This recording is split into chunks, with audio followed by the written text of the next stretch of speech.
Hello, everybody. So let's take a look at our figurative language work today. So today we're going to be just reviewing figurative language because next week we'll have a short quiz on our different types of figurative language. So I posted this cheat sheet on Canvas for everybody. So it kind of explains what a simile, metaphor, idiom, alliteration, personification, onomatopoeia, and hyperbole are, and gives an example of each one. So if this is helpful for you, please make sure that you have this around. You can print it out. You can just read through it on your computer, whatever works best for you. I'll also show you kind of first what your independent practice is going to look like.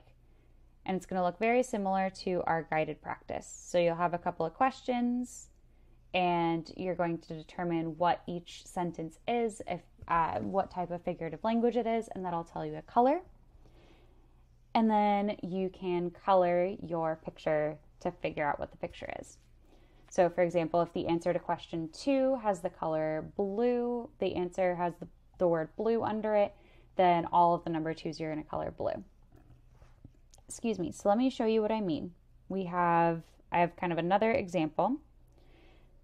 So let's look at number 1. So number 1 says, Brianna watched the TV screen like a hawk as she waited for the school to announce a snow day. So I see this phrase, like a hawk, right? She watched like a hawk. She's comparing herself to a hawk. So since she's comparing herself to something, we know it's going to be either a simile or a metaphor. And since we're using the word like, then it's going to be a simile. So that means that all of our ones are going to be yellow. Just to help remind me, I'm going to color over this space with yellow. Make it a little bit darker. There we go. That's better. Alrighty, number 2 says, powerful smells of pecan pies and other pastries filled the air. So we have personification, alliteration, and onomatopoeia. So remember, personifications when we're giving human qualities to non-human things. Alliterations when we have the same first consonant sound. And onomatopoeia are sound words. Well, I don't see any alliteration or onomatopoeia in this sentence, but I do kind of see personification, right? Because the smell can't really fill the air. So that is going to be our personification. And that's going to be dark blue.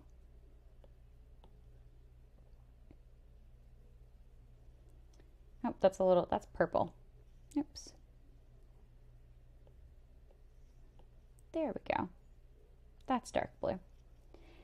Alrighty, number 3. The icicles transformed the house into a glittering palace. So we have metaphor, idiom, and simile. So I don't see any idioms there, so I don't think we're going to have an idiom. So we either have a metaphor or a simile because we're comparing two things. We're comparing the house to a glittering palace.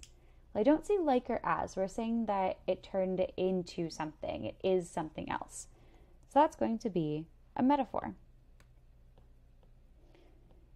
So that means that all of our 3s are going to be green. Number 4, outside the bells could be heard ringing ding dong, ding dong. Well, that's a sound word. So that tells me that that's an onomatopoeia. So that means our 4s are going to be white. Number 5, the warmth of the hot cocoa was as comforting as a hug from a loved one. So I'm seeing that we're comparing the warmth of the hot cocoa to a hug.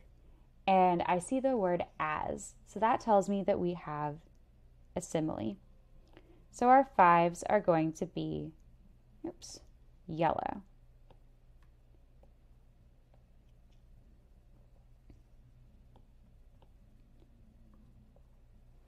Number 6, the carolers held lanterns and the flickering light danced across their faces as they sang.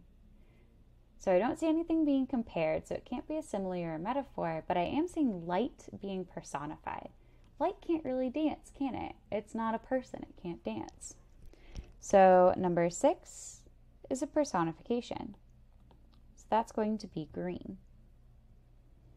So all of our 6s are going to be green. Number 7, it was only December 1st and winter break was a million years away. That sounds to me like an exaggeration. Well, I remember that exaggerations, we call those hyperboles when we're talking about figurative language.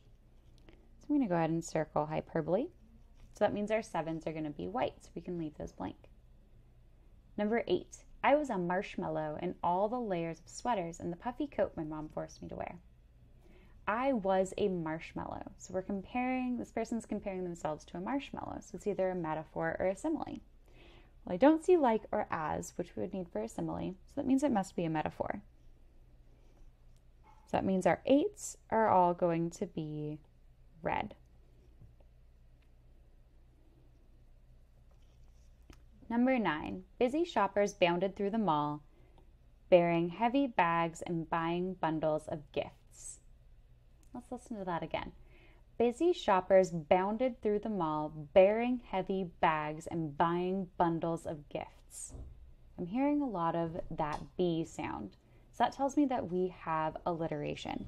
So I'm going to go ahead and circle alliteration.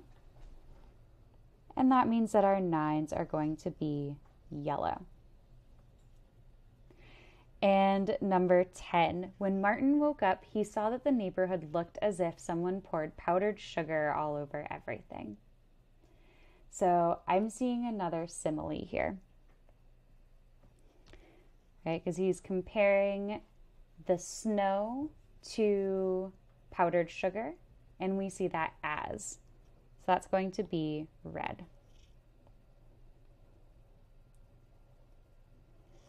So we've finished all figuring out what each of these sentences are. So you can take that color code and color your picture. Alrighty, I won't color it just because I want you to have some fun to color that yourself. So when you're done with your guided practice coloring, you can switch over to your independent practice. I also have a secret word for you today. Sorry, let me grab it really quick. And our secret word today is coming from a kind of wintry ballet, if you've ever seen the Nutcracker. So our secret word today is sugar plum. So make sure you have that written somewhere on your paper. If you have any questions, please let Miss Sally know. She is available and she is always happy to help. And I hope you all have a fantastic rest of your day and a great weekend. See you later, everybody.